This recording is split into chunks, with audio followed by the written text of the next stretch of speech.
How are you? Hi, Sakim, Mahesh.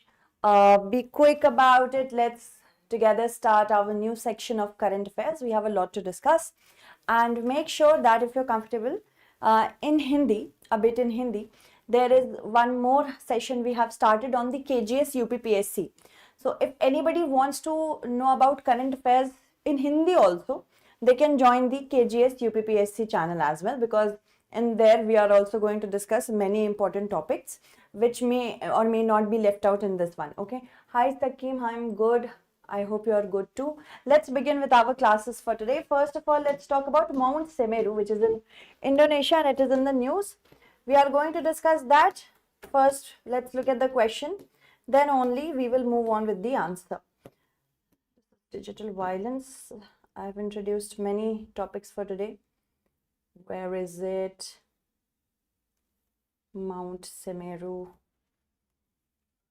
Please, dear God, tell me that they have put that news. Just give me one moment, guys.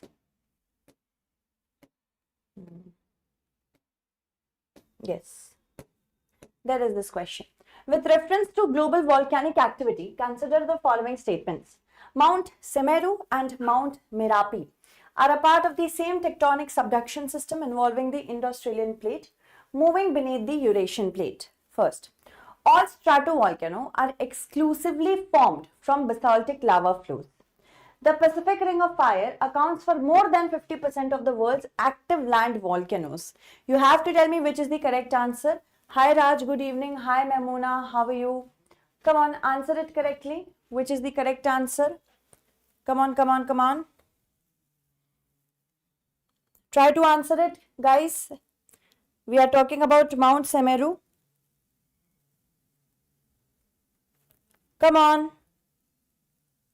Can you answer it? Any answer is welcomed, even if it is wrong. Hi Shrishti, how are you? I'm good. Sumit, how are you? Make sure that you answer. Okay, Sakib has answered A. Others can also answer, please. Shrishti has given another answer. Very good, Shrishti. Shrishti has given A. Others can also answer, please. We want to make this section as interactive as possible. Okay, Sumit has also answered A. Okay, others can also answer. Yes. So let's talk about Mount Semeru first and how it is. Why is it in the news? Recently, Mount Semeru has erupted, and since 2022, we are seeing continuous eruptions in Mount Semeru. That is why it is in the news. So Mount Semeru is an active stratovolcano which is located in eastern Java. This is the Java region. And in Java only you will find Mount Semeru. Mount Semeru is the highest volcano in Java. First that, you can write it here. Don't write it here. I'm just pointing out on the map. Let's try to write in the sidelines so that we can get better area for writing. Here is Mount Semeru. I hope you are able to see it. It is a stratovolcano. So what is a stratovolcano? Or a composite volcano which is high in nature, made up of acidic lava. So Mount Semeru,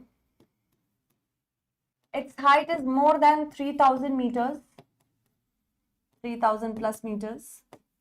It is the highest volcano in Java. Okay, and it is a stratovolcano. Stratovolcano is also known by other name, composite volcano. Composite volcano. Why is stratovolcano one of the most highest? Because they keep on establishing layer after layer after layer after layer. We will discuss about these as well. Stratovolcanoes are very different, and most of the stratovolcanoes in the world are the highest in the world. For example, the tallest one being the Ojos del Salado. Ojos del Salado, which is where? Ojos del Salado is in South America. Tallest in the world. That is also a stratovolcano. Alright. So Mount Semeru is actually formed due to the same process as Mount Merapi. Both are found by the same process. Both are formed by the process of subduction of the Indo-Australian plate. Formation process is the same. for Mount Semeru and Mount Merapi. Both are in Indonesia only. Mount Merapi. And both are formed due to the interaction of the Indo-Australian plate with the Sunda plate. Both. Interaction of the Indo-Australian plate and the Sunda plate. In fact, the tsunami of 2004 came because of the interaction of both these two plates. So remember that as well. Here the plates were interacting, the Indo-Australian plate and the Sunda plate. Because of that, the 2004 tsunami existed. What is a tsunami? Tsunami is nothing but huge harbor waves or waves of the ocean which are triggered by earthquake which is happening beneath the sea surface. Alright, so what is a stratovolcano? As I mentioned that the stratovolcanoes around the world are the highest volcanoes in the world. Hi Mahesh.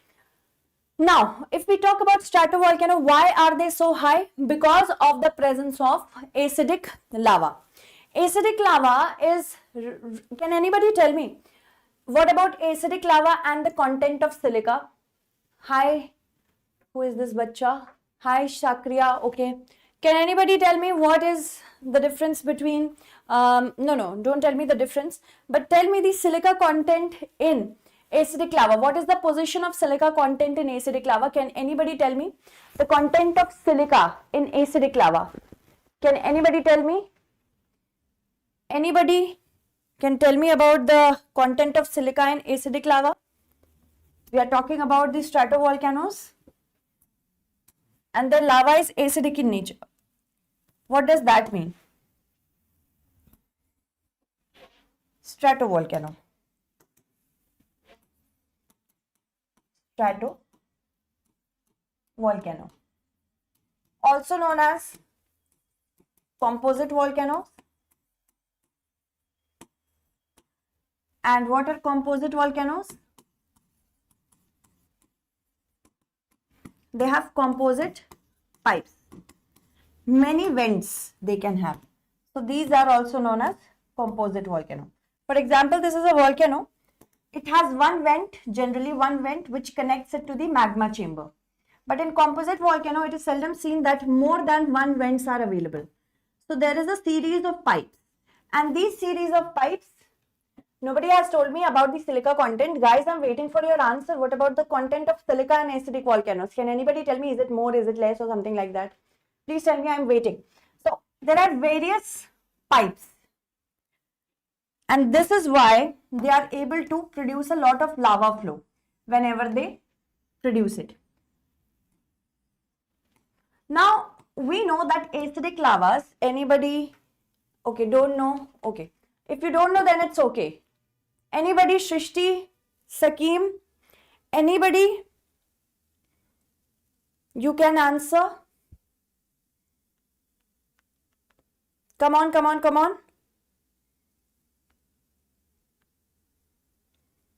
I will be surprised if somebody doesn't tell me, because it's okay if somebody is joining for the very first time. It's okay. I know that some answers are unknown. Good. Sumit has said that he doesn't know it. I will tell you. No problem. Yes, very good, Shrishti. I knew Shrishti knew. I don't know. I had this feeling that Shrishti knew. So, it is said that stratovolcanoes emanate acidic lava, which is also known as felsic lava. And felsic lava has a high content of silica. High content of silica. Okay. When there is a high content of silica, the acidic lava or the felsic lava becomes very viscous and dense. Viscous and dense. They are not able to travel very far away. Why? Because as soon as they get erupted, they are very viscous, they stagnate at a specific place, and their temperatures come down at a very fast pace. Because of that, they start to cool down where they have emanated. Because of this feature, layers after layers after layers after layers of lava get projected at one specific place. Because of this only, because they are because they are depositing a lot of strata, layers after layers after layers after layers. That is why they are known as stratovolcano.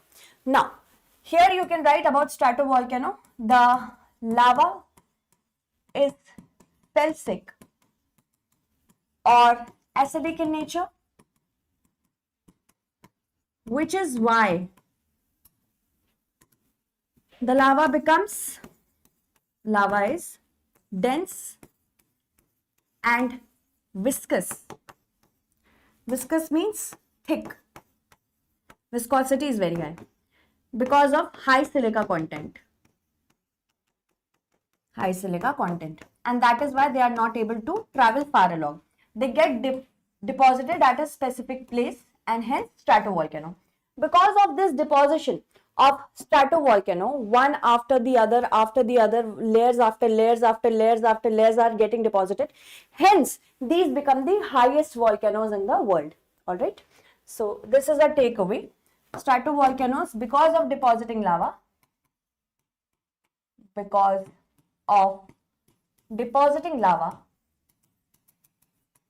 lava in layers,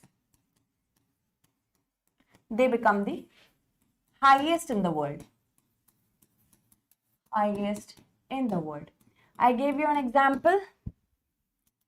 Some more examples can be given. For example, we have talked about Ojos del Salado. We have talked about Semeru. Also, Mount Etna. It's a stratovolcano. Mount Stromboli, a stratovolcano, some of the highest in the world. We have Ojos del Salado. We also have Semeru. We have Merapi. Apart from that, we have Mount Kilimanjaro. Kilimanjaro is also stratovolcano. So these are good examples of stratovolcano. And the largest volcanoes are what? The largest, thank you Miss Khushi. The largest, hi Anshika, how are you? Yes, very good Rohit. So the largest volcanoes are those which are basaltic in nature. That means they are very large in their surface area. Here we are talking about the tallness. Basaltic lavas form shield volcanoes, which are large in their surface that they cover. Alright, so this is the basic difference between them. Now, another very important facet from here is the Pacific Ring of Fire. The Pacific Ring of Fire is a great, it is also known as the Circum-Pacific Belt. This is also important for us. This is a big news, guys. Geography is always big, so we have to talk about that. The Pacific Ring of Fire. How is the Pacific Ring of Fire or the Circum-Pacific Belt made? Can anybody tell me? The Pacific Ring of Fire. It is also known as the Circum-Pacific Belt. The Circum-Pacific Belt is a horseshoe-shaped region, like a horseshoe-shaped region, which is built by the subduction of the Pacific Plate. This is the big plate, the Pacific Plate, on which the Pacific Ocean lies, and it is continuously subducting under the North American Plate, South American Plate. Here it is interacting with the Indo-Australian Plate and certain other smaller and larger plates. That is why this region is of continuous disturbance. And this region, remember you have to write it down, the belt is formed due to the subduction of the Pacific Plate, Pacific Ocean Plate under continental plates. It is suggested that this region is approximately 40,000 kilometers in length. 40,000 kilometers in length. So here you go about it. This is 40,000 kilometers in length. There are many trenches which are formed over here. Many sorts of volcanoes you will find over here. So Mount Cotopaxi, Saint Rainier, Saint Helena's, all these kind of different here as well in Indonesia as well. Mount Merapi and Mount Semeru. Both are a part of the Pacific Ring of Fire. So that is why here continuous subduction of the Pacific plate gives birth to volcanoes as well as earthquakes. So it is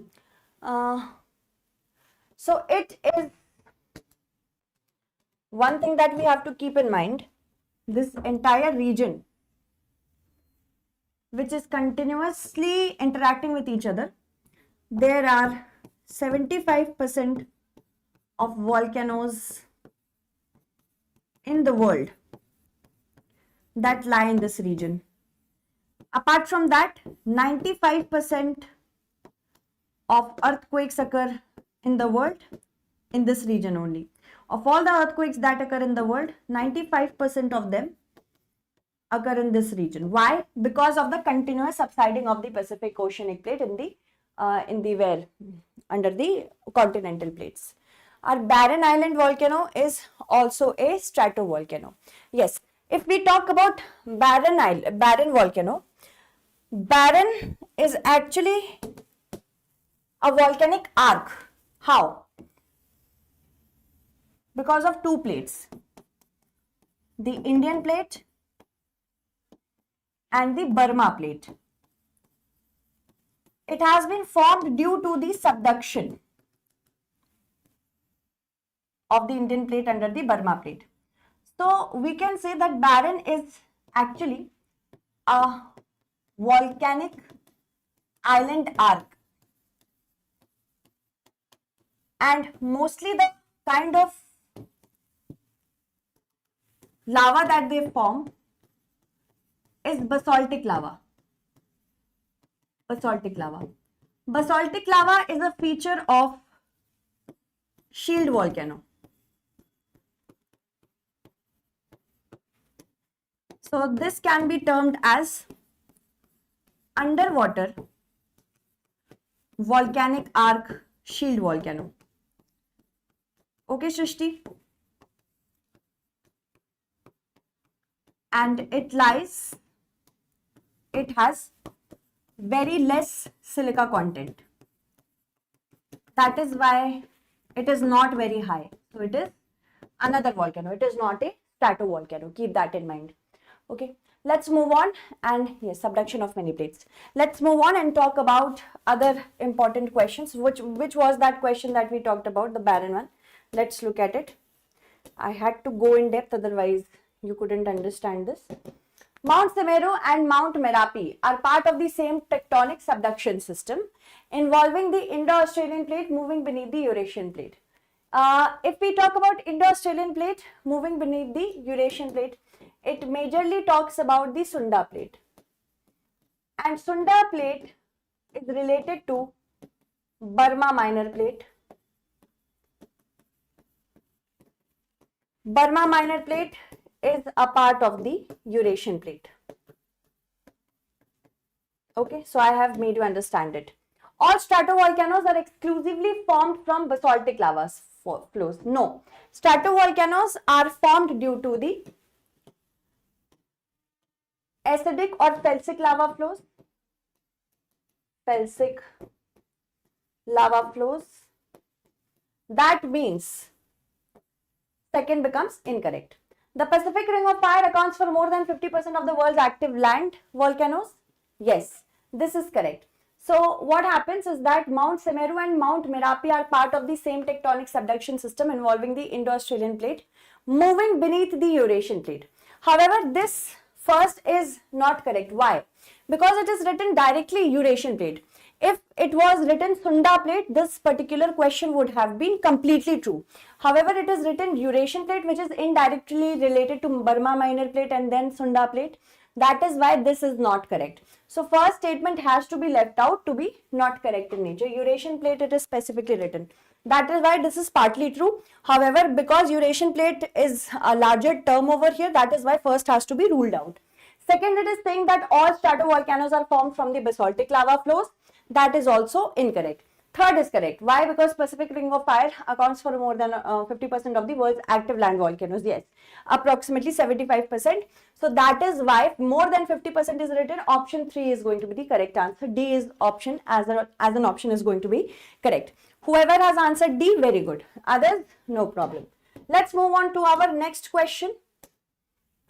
With reference to geographical indications in India, consider the following statements. A GI tag provides perpetual protection without requiring renewal. Only goods originating from agriculture or handicrafts are eligible for GI tagging under the Indian law. Next, the Meerut bugle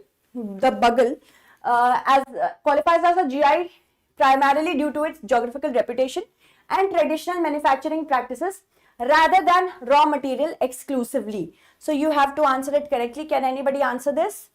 I'm waiting for the answer. The GI tag has been in the news more so often, and that is why we have to talk about it, because the Meerut bugle, it's a kind of a musical instrument. This has recently been told to be a part of the GI tag. So can anyone tell me? Can anyone tell me the correct answer to this question? Try to do it. Guys, come on. All must answer as quick as possible.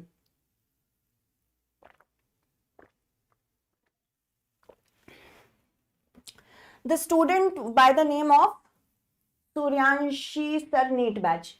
Suryansh, there is a Hindi channel as well. This is just for the English medium. So if you want to attend the same content in Hindi, I will take another class at 6 p.m. So please go and watch that as well. 6 p.m. to 7 p.m. we have a specific Hindi one.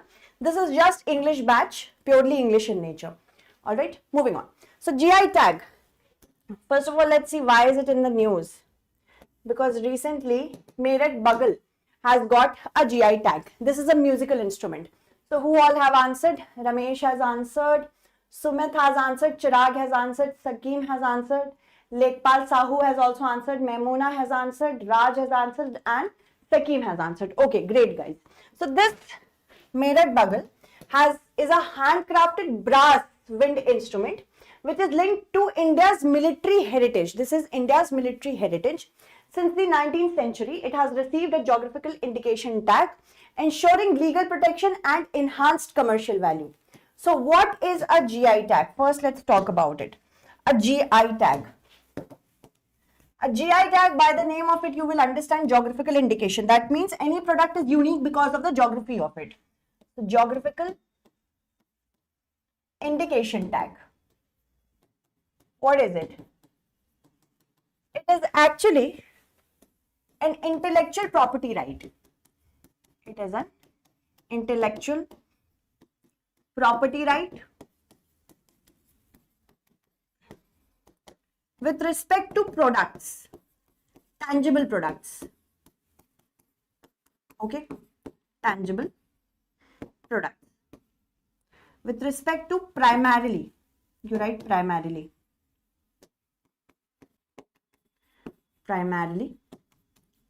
tangible products. And by the name of it, you will understand that it is geographical indication. That means any product, if it is unique due to how it is made, because it may come from a place which has a different kind of soil, it may come from a place which has a different kind of mineral, it may come from a place which has a specific type of intellectual property in the family that you have to make certain products in this manner only, then that product can become a geographical indicated or geographical indication tagged product. Why is it so? So that its trade can be furthered and other local products can go out of the race, and this product can reach not only the domestic but the international market as well, because it is IPR. So whenever IPR is related to something, remember IPR always comes hand in hand with trade. If any product is with respect to IPR, that means its trade has to be conservated. And that is why this geographical indication tag is related to Department for Promotion of Industries and Internal Trade, which comes under the Ministry of Commerce and Industries. And this particular geographical indication is given according to an act, which is the Geographical Indication Act of 1999. And any product which is registered under it has to be renewed. The tag has to be renewed every 10 years. It comes under, as I told you, because it is related to trade. That means Department for the Promotion of Industries and Internal Trade, which comes under the Ministry of Commerce and Industry. Ministry of Commerce and industry. All right. So now this geographical indication can be given generally in 5 categories. This can be given for both natural and artificial products. Natural as well as artificial products. Both kind of products can be tagged. And there are different categories. There are 5 categories under which GI tags are given. Can anybody answer that? What are the 5 categories under which GI tags are given? If anybody can answer, that is good. First is agricultural products. So one is agriculture. Second is handicrafts. Third is textiles. I want one I'm going to leave out. Textiles. Then we have manufactured products. Okay, let me tell all. Manufactured products. And lastly, we have natural products. Natural, which are other than agriculture. So these are the 5 categories under which products are GI tagged. Agriculture, that means any area where a specific type of crop or any fruit is harvested. Handicrafts is related to something that is made by hand. Textiles related to the different kinds of clothes. Manufactured products, that means because of certain minerals or any metal which is found in that specific region, those products can be manufactured there only. And the natural products other than agriculture. So these are the 5 categories under which, yes, under which the GI products are given tags. All right. So now can you answer it? Meerut Bugle has recently received it. So a GI tag provides perpetual protection without requiring renewal. This is incorrect because they do require renewal every 10 years. Only goods originating from agriculture or handicrafts are eligible for GI tag under Indian law, which is incorrect. Here it is written goods and only. So whenever very extreme kind of words are used, it is definitely incorrect. Meerut Bugle qualifies as a GI primarily due to its geographical reputation and traditionally manufacturing product practices rather than raw material exclusivity. This is definitely correct because of the heritage that it has. It has an intangible heritage psychological factor related to it. So third is correct. First and second are not correct. Option A. How many of you answered option A? I think Raj answered it. Then Shrishti answered it. Very good, Shrishti. Other than Shrishti and Raj, nobody answered it correctly. Why, beta? What is this behavior? Do good behavior. Okay, Memuna has now answered it correctly. Very good, Memuna. Now, moving on to the next one. Let's look at this question. Naegleria fowleri. Consider the following statements with respect to Naegleria fowleri. Naegleria fowleri infection can occur through drinking contaminated water. Rising global temperatures may increase the geographic range of Naegleria fowleri transmission. Naegleria fowleri can survive in chlorinated swimming pools. So now tell me which is the correct answer, guys. Can anyone tell me which is the correct answer to this question? Ramesh. Okay, Ramesh. Anybody can answer? Can you guys please answer it correctly? I'm waiting for your answers. Yes, they do require renewal. Can anyone answer? Naegleria fowleri. Come on.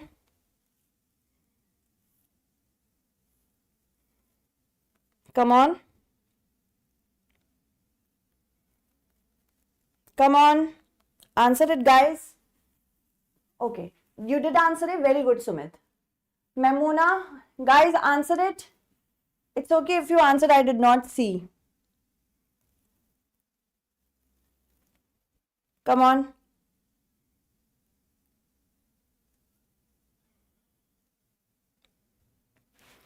Come on, guys. Hi, Vijay. I'm good. How are you? Okay, Lekpal Sahu has answered. Others can also answer. Ramesh has answered. Very good, Ramesh. So, Sakib has also answered. Anybody else, guys? Anybody else? Okay, very good. Keep on answering this. Keep on answering. Okay, let's see. Let's see what is the correct answer to this. First, Naegleria fowleri. Let's find about Naegleria fowleri. Why are we discussing it? Because there has been a case which is reported in Kerala and Karnataka. They are to issue an advisory regarding it. Okay. What is Naegleria fowleri? first let's discuss that. Then we can move on with the other position of it. Naegleria fowleri. Are you guys making notes with me or just watching my class? I hope you all are making notes with me. So, Naegleria fowleri. What is this? This is a protozoan amoeba. It is a protozoan amoeba. It is known as the brain-eating amoeba. Known as the brain-eating amoeba. Because this causes an infection of the meninges. That is why. This is thermophile in nature. It is free-living amoeba which is thermophile in nature. It is a free-living thermophile amoeba. What does thermophile mean? Thermophile means anything that loves warmth and heat. Thermophile means to love warmth and heat. And the most prominent part of it is it generally lives in freshwater lakes which are warm in nature.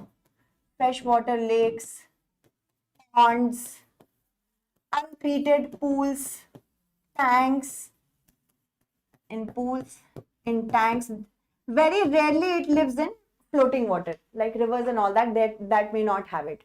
So that is why Naegleria fowleri is related to freshwater lakes, ponds, untreated pools and tanks. And the most prominent thing about it, it travels through your nose only. So this is a big part, that it is known to travel through nose. Known to travel through one's nose only. That means, what does that mean? If somebody drinks the water which is infected, hi Vasantara, if somebody drinks the water which is infected by this, it will not have any effect, any significant effect on that person. Why? Because its travel route is through your nose only. So if anybody is swimming in such water which has this protozoan infection or protozoan infestation, then yes, they can get it, because through your nose it travels into your brain and then it starts feeding on the meningitis. And because of that, it causes a very deadly disease which is known as the PAM, which is primary amoebic meningoencephalitis. So remember that, PAM, primary amoebic meningoencephalitis. What is this? This is a problem with your brain when the meninges get eaten by the amoeba. And do you know the fatality rate of this is very high? The fatality rate of it is 95%. That means if 100 people get infected by this, 95 out of 100 will die. So fatality rate is very high of this. Fatality rate, remember that. Fatality rate is 100%. Now, beg your pardon, 95%.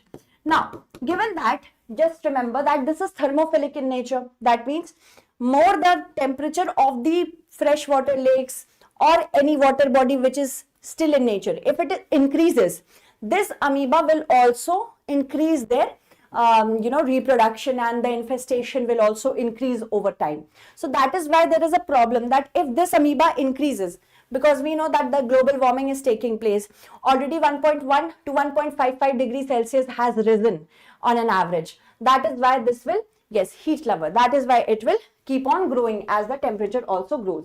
So now, can you answer it? Naegleria fowleri infection can occur through drinking contaminated water. No, because it travels through nose only. So first becomes incorrect. Rising global temperature may increase the geographical range of Naegleria fowleri transmission. Yes, because it is thermophile in nature. Yes. Naegleria fowleri can survive in chlorinated swimming pool. What did I write over here? I wrote that it lives in untreated pools and tanks. Untreated means those which do not have chlorine or any other sort of medicinal, you can say, supervision. Then that makes the third statement to be incorrect, because they cannot survive in chlorinated water. So second is correct, first and third are not. Option A will be the correct answer. How many of you answered option A? How many of you answered A? Nobody? Nobody answered A. That is really, really not hoped for. Why didn't you answer A? It is very something which is very understandable in nature. No problem if you did not answer it. Let's move on to the next news. First, let's see the news. The 4 labor codes which are recently in the news. Labor codes. The new labor codes. Very good, Shrishti now. And Husantara. Very good. Very good, Sumit. Now, the 4 labor laws have come into the news. They have recently been approved and applied since the 21st of November. And they have repealed 29 laws. We will go through them one by one. Certain important things, let me tell you. For the first time ever, gender discrimination has been legally banned. Gender discrimination for the first time ever has been legally banned, sweeties. What does this mean? It means first, equal pay for equal work.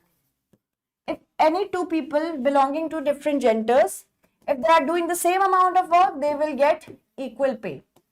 So first that. Secondly, if any woman wants to work at night shifts, she can do so. However, it should be with her consent first, and it should be according to security procedures. Then, any woman who is working and her parents are covered. We know that parents are known as dependents for a working woman if they have to get any sort of insurance. Now the parents-in-law are also dependents. Parents-in-law will also be considered as dependents. So this is something which was very necessary. These amount of laws which have been नहीं हिंदी में नहीं पढ़ा सकते हो संतारा, हिंदी के लिए अलग channel है ना हमारे पास बेटा. You know it. We have a KGS IAS Hindi. This is just for English students. There are many students which do not understand it. ठीक है, तो हो सकता है Anjali, it may be possible कि कल से आ जाए. No, I will not speak Hindi. हम हिंदी नहीं बोल सकते. क्यों? क्योंकि ये इंग्लिश अंग्रेजी चैनल है. ठीक है. और दूसरी चीज, अगर आपको हिंदी में चाहिए तो हिंदी के लिए KGS IAS हिंदी है. हिंदी समझ में आया? कितनी बार बताऊं? ये अंग्रेजी का चैनल है. This is a channel which is dedicated to the English audience. There is a Hindi channel for you as well if you want to see it. Hindi, which is KGS IAS Hindi channel that comes at 6. अभी बताया एक मारेंगे सही हो जाओगे. चलो, let's move on. Yes, this is the irony that we had to come with a law that legally banned है ये. ठीक है, तो ये legally banned है, ये अलग ही चीज है. चलिए आगे बढ़ते हैं. नेक्स्ट हम देखते हैं. हाय जगदीश, हाउ आर यू? आगे बढ़ते हैं. नेक्स्ट हम देखते हैं. चलिए क्या है हमारे पास और चीजें. पहली बात तो first look at the different sorts of laws and what they have subsumed. First, Code on Wages 2019. This is a law basically related to wages and salaries. It has repealed all the different laws that we had, colonial and post-colonial. So, Payment of Wages Act 1936, Minimum Wages Act of 1948, Payment of Bonuses Act of 1965, Equal Remuneration Act of 1976. These all have been repealed, and now to replace them all, Code on Wages 2019 has come to the fore. First. Second one is, what are the key provisions? First, let's talk about that. There has been a universal statutory right to minimum wages. That means all employees, whether they belong to an organized section or an unorganized section, both these sections will get the same amount of minimum statutory wages if they are working for the same post. Organized means what? Any organization that has been registered with the Employment's Provident Fund, and that is a registered organization which has been registered as a company with the EPFO. Now, apart from that, we have unorganized as well, those which are not registered with the government under the EPFO. And we know that in India, most of the companies work like that. Most of the companies or most of the organization comes from the unorganized part. That is why wages vary there. Now the government has said, हाँ बता सकते हो हुसन तारा. Now the thing is that the government is trying to say that even though we know that an organized section exists, we want them to have right to proper wages. Prohibition of wage discrimination which is based on gender. Now this has to be said on gender. Don't discriminate, which also includes transgender identity. It ensures timely wage payment and restricts unauthorized deduction, which is for all employees. That means if anybody is from contractual employee section, fixed term employment section, or a permanent employee, no unrequired or no unreasonable this thing can be done, deduction can be done. Apart from that, if you are working in the IT sector, then on the 7th of every month, you should get your salary. This is by the government. Industrial Relations Code, that means relationship between the industry and the workers. So Trade Unions Act of 1926, Industrial Employment Act of 1946, Industrial Disputes Act of 1947. These are the subsumed laws in it. What does it say? What does it say? It says that fixed term employment allows direct hiring on contract with full parity in wages and benefits. Gratuity has to be provided after 1 year. First that. Threshold has increased. That means earlier it was suggested that retrenchment and closure approval requirement was 100. If somebody had to lay off any person, any employee, and they were a company of 100 people, then they could do so without government approval. Now this has been raised to 300. That means if any company has 300 employees, up to 300 employees, then they can lay off without requiring the government approval. So this has been raised. Expanded definition of worker has been given, which also includes other people such as sales promotion staff, journalists, supervisory roles who are drawing up to 18,000 per month of salary. These are also worker. So that more and more people, they do not find out loopholes. Loophole, we can do one thing, we can ignore them as workers. That has not to be done now. Now Code on Social Security 2020, this relates to safety. This relates to the safety and social security of people. Here what do we have? First, see the subsumed, we have seen the subsumed ones. Extend social security to all workers, which also includes gig and platform workers. Who are gig workers? Gig workers who continuously change their nature of work. Those are gig workers. So इनको भी include किया है. ESIC has been expanded. This is applicable pan India with no notified area restriction. Occupational Safety, Health and Working Conditions Code of 2020. This has subsumed 13 laws, which includes the Factories Act, Mines Act, and Plantation Labours Act. This is with respect to social security, security of work. Mandatory annual free health checkups have to be done for workers who are aged 40 and above. First, government may extend code provisions to any hazardous establishment, even if it is employing only one worker. Keep this in mind. Even if any hazardous work has only one worker as well, then also government may extend the code provisions for safety. Overall impact is that there will be single window compliance, ease of doing business will increase, labor laws in any country, if they are good, the ease of doing business becomes better. They will also have improved labor protection with clarity, inclusivity and better reinforcement. Apart from that, it will boost business flexibility and investment. So these are the good things that will happen. Now, can you answer this question? With reference to 4 labor codes enacted by the Government of India, consider the following statements. Under the Code on Wages 2019, provisions relating to timely payment of wages applies only to employees earning below our notified wage ceiling. The Industrial Relations Code of 2020 permits fixed term employment to receive gratuity even if their contract period is less than 1 year, provided the total employment exceeds 240 working days. Then the Code on Social Security of 2020 provides statutory recognition of social security rights for gig workers and platform workers for the first time in India. Under the OSHWC Code of 2020, the central government may extend occupational safety provision to establishment with fewer than 10 workers only if the establishment is engaged in hazardous activities. Can you tell me the correct answer, guys? Yes, kind of it will formalize. Kind of. Not exactly, but kind of, Shrishti. Good conclusion. Answer it, guys. Come on. You know the answer. Come on. Answer this question correctly.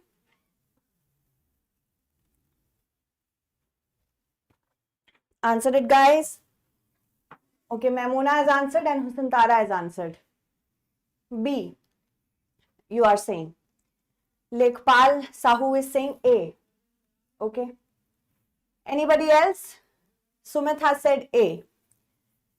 Think correctly. This is a difficult question, I know that, but you can think more profoundly here. Anybody can answer this one correctly? See, under the Codes on Wages 2019, the provision relating to timely payment of wages applies only to employees earning below a notified wage ceiling. This is incorrect. Why? The government has saying despite of the ceiling, everybody will get the provisions of timely payment, not only some. So first becomes incorrect. Second, the Industrial Relations Code of 2020 permits fixed term employments to receive gratuity even if their contract period is less than 1 year. That is incorrect because here already condition is there, 240 working days, which was actually removed. It was earlier in the draft, but now it was removed. So second becomes incorrect. Third and fourth are correct. So third and fourth will be the correct answer. Only Chirag was able to give the correct answer. Very good, Chirag. Option C is correct. Okay. So third and fourth are correct. I already told you that even though gratuity, even if we talk about 1 year, the gratuity will be paid. But here it is written conditioning 240 days, which is removed now. So first and second are incorrect. Third and fourth are correct. Option C will be the correct answer. Move on. Talking about the next one, assertion and reason kind of questions. Assertion is saying digital violence disproportionately targets women because emerging AI tools enable large-scale production of deepfake pornography, targeted misinformation, and impersonation tactics that reinforce gender-based discrimination. This is the assertion. Reason is saying despite increasing technology-facilitated violence, nearly half of the world's legal systems still lack explicit provisions addressing digital harm, especially AI-generated abuse and non-consensual image-based offenses. You have to select the correct answer. Come on, try to answer it correctly. Give me the correct answer, guys. Try to answer it correctly. Be quick about it. Try to do it. It is talking about digital violence. Digital violence disproportionately targets women because emerging AI tools enable large-scale production of deepfake, pornography, targeted misinformation, and impersonation tactics that reinforced gender-based discrimination. First. Second, because of this reason, the assertion is true. Despite increasing technology-facilitated violence, nearly half of the world's legal systems still lack explicit provisions addressing digital harm, especially AI-targeted abuse and non-consensual image-based offenses. How many of you can answer this? Be quick about it. Be quick about it, guys. Okay, let's talk about digital violence first. What is digital violence? Digital violence is basically a technology-facilitated abuse. An emergement of manosphere. What is manosphere? Manosphere is a region on social media where abusing a woman, talking about a woman ill is okay, is said to be okay by specific group of men. So that is the manosphere. And digital violence refers to any technology facilitated abuse, which is also AI generated content that causes any sort of physical, sexual, psychological, social, political or economic harm, which violates women's freedoms and rights. And there is a UN report which has suggested so. UN report, digital violence against women. This is a UN report. Remember that, it could be asked. This has said that UN women states that 44% of women and girls throughout the world, they do not have any legal protection against digital violence. And digital violence, I told you what is it. First of all, violence, the prevalence is 16 to 58%. This is the scale of violence. Most common form is misinformation about women, first, and defamation, which is 67%. 73% of women journalists, they face online violence, which is a big amount. Deepfakes, 90 to 95% are non-consensual pornography, which targets women. Okay. Apart from that, there is anti-rights actors, which do not want women to have proper rights, same rights as men. So they use cyberbullying, trolling, threats to push back against gender equality, AI proliferation. Since the AI has come, pornography which is generated, deepfake, impersonation, targeted misinformation about women, that is also generating itself. There is the rise of manosphere, which is online misogynistic communities which normalize abuse. They say abuse is okay, they deserve so. Weak legal framework with existing regulations such as UK's Online Safety Act, EU Digital Safety Act, and Mexico's Ley Olympia, they struggle to keep pace with rapid AI innovation. Okay, so we have to understand it. Okay, we have to understand it. So let's move on to the question now. Now you may be able to answer it. Digital violence, yes, it disproportionately targets women first, and emerging AI tools is helping them. And the reason is that despite increasing technology facilitated violence, the half of world's legal system still lack explicit provision to safeguard them. So both are correct and R is the correct explanation of A. Whosoever answered A is correct.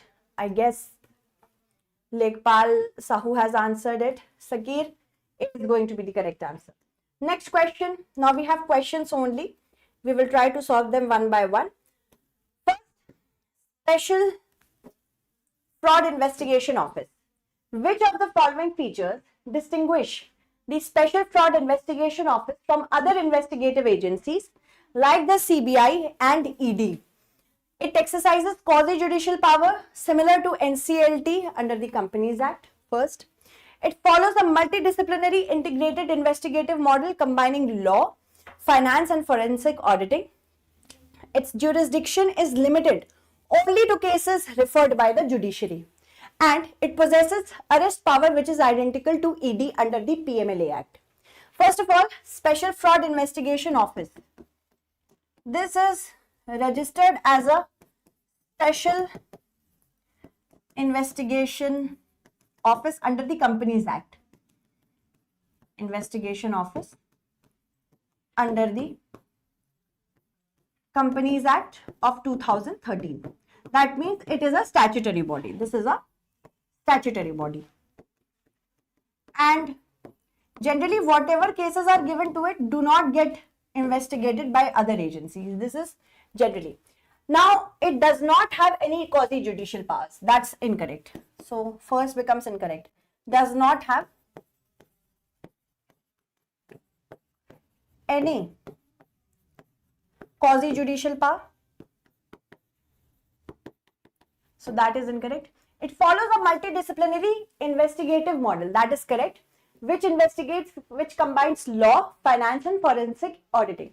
So, this is definitely correct. Option B is correct. Its jurisdiction is limited to only cases referred by the judiciary? No. It possesses arrest powers similar to ED? No. This is incorrect. Option B is going to be the correct answer. How many of you have answered B? Which is no one. I'm so not surprised. It's okay. Not a problem. Next, let's talk about this question. Consider the following statements. CISF's designation as an RSO brings Indian seaport security architecture under partial compliance with the SOLAS Convention framework. Once CISF is assigned RSO status for a port, oversight by the other CAPFs is legally prohibited under the ISPS code. The ISPS code is legally binding only on ports participating in cargo movement. You have to tell me which is correct. Come on. You have to tell me which is correct. Be quick about it. Be quick about it. Tell me the correct answer. Be quick about it. Anybody can answer it correctly?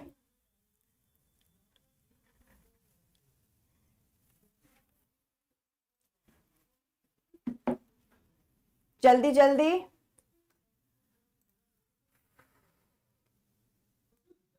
Be quick about it. Nobody has answered.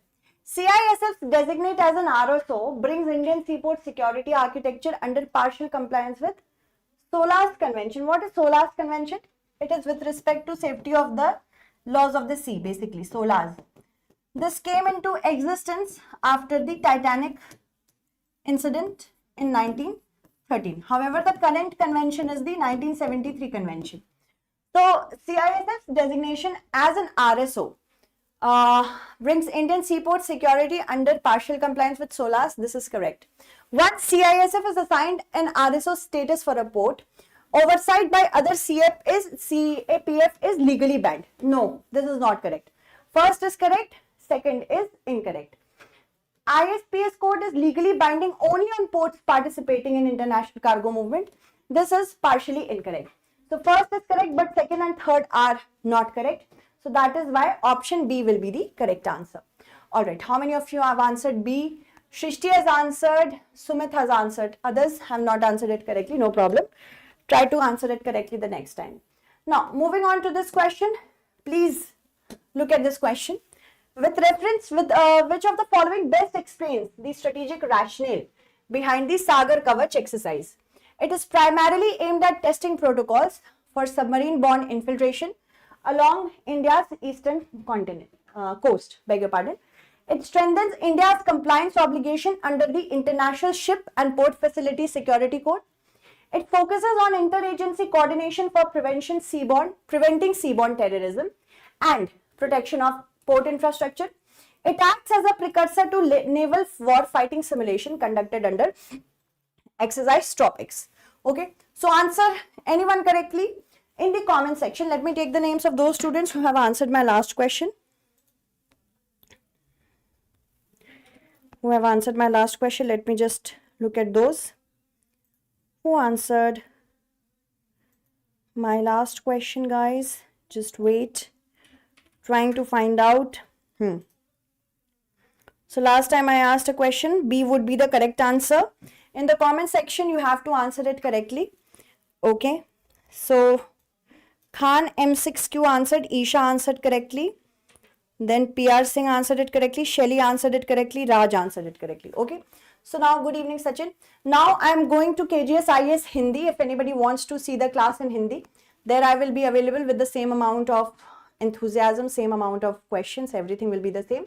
Please do come to that class as well and answer this question not here but in the comment segment. Okay. Thank you so much. Bye bye. Take care.